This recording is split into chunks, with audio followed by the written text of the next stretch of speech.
નમસ્કાર દર્શક મિત્રો, @ગુજરાતમાં આપનું સ્વાગત છે। રાજકોટમાં થયેલા અગ્નિકાંડની જ્વાળાઓ હજુ પણ શમી નથી।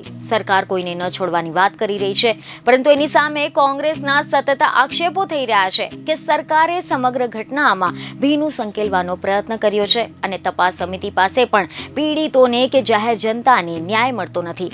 આ મામલે કોંગ્રેસના નેતા જિગ્નેશ મેવાણી હજુ પણ મેદાનમાં જોવા મળી રહ્યા છે અને હવે મેવાણીએ કર્યું છે ન્યાય માટે જંગે એલાન। આગામી 25 તારીખે જિગ્નેશ મેવાણી અને કોંગ્રેસ દ્વારા બંધનું એલાન કરવામાં આવ્યું છે। રાજકોટ બંધ રહેશે એ દિવસે। તો આની સાથે જ મેવાણીએ એસઆઈટીમાં સુભાષ ત્રિવેદીની જગ્યાએ પ્રામાણિક અધિકારીને તપાસ સોંપવાની માંગ કરી છે તેવું મીડિયા અહેવાલો મુજબ જાણવા મળી રહ્યું છે।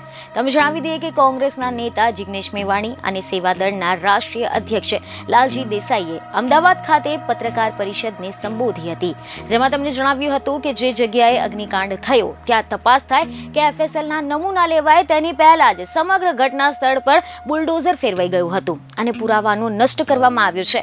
આ ઘટના સ્થળે સાફ કરવાની પરવાનગી કોણે આપી અને શા માટે આપી તે તપાસનો વિષય છે। તો આની સાથે નાના અધિકારીઓની પૂછપરછ કરવામાં આવી, પરંતુ મોટા અધિકારીઓ અને તેમને જે શ્રેય આપતા નેતાઓ છે તેમની કોઈએ પણ પૂછપરછ કરી નથી। મેવાણીએ તપાસ સમિતિ પર પણ આરોપ લગાવતા કહ્યું હતું કે આ અધિકારીઓ ભાજપની છત્રછાયામાં જીવે છે અને તેઓ પાસે તટસ્થ તપાસની અપેક્ષા રાખી શકાય તેમ નથી।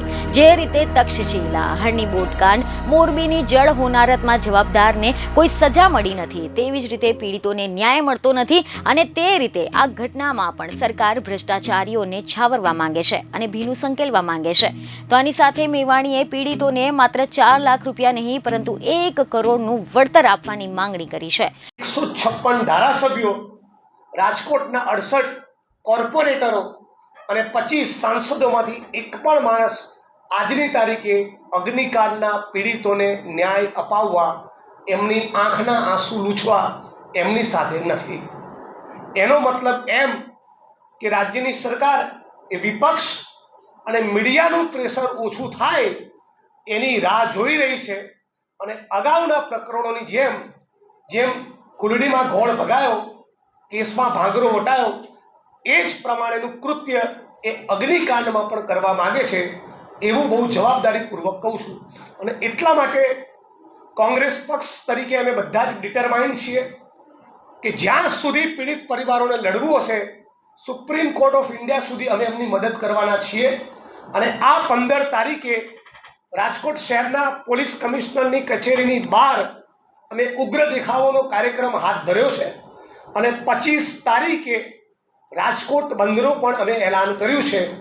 જો રાજ્યની સરકાર અને રાજ્યની પોલીસ અમારી અને પીડિત પરિવારોની માગણી મુજબ એક સચોટ તપાસ ટીમનું ગઠન નહીં કરે, પીડિતોને 4 લાખના બદલે 1 કરોડનું વળતર ચૂકવવાની જાહેરાત નહીં કરે અને 1 થી 1.5 વર્ષમાં ફાસ્ટ ટ્રેક કોર્ટમાં કેસની ટ્રાયલ પૂરી કરવાની બાંહેધરી નહીં આપે તો 25 તારીખે અમે રાજકોટ શહેરમાં બંધનું એલાન કર્યું છે, એ બંધના એલાનમાં આગળ વધીશું। તો બીજી તરફ સેવાદળના નેતા લાલજી દેસાઈએ મીડિયાને જણાવ્યું કે સરકારની આ નીતિ સામે અમે લાંબી લડત લડવાના છીએ। 15મી તારીખે રાજકોટ પોલીસ કમિશનરની કચેરીની બહાર ઉગ્ર આંદોલન કરવામાં આવશે અને 25મી તારીખે એટલે કે મૃતકોની પહેલી માસિક પુણ્યતિથિએ રાજકોટ બંધ રાખવામાં આવશે। અમે લોકોને અપીલ કરીશું કે મૃતકોને ન્યાય મળે તેના માટે તેઓ સ્વેચ્છાએ બંધ પાડે।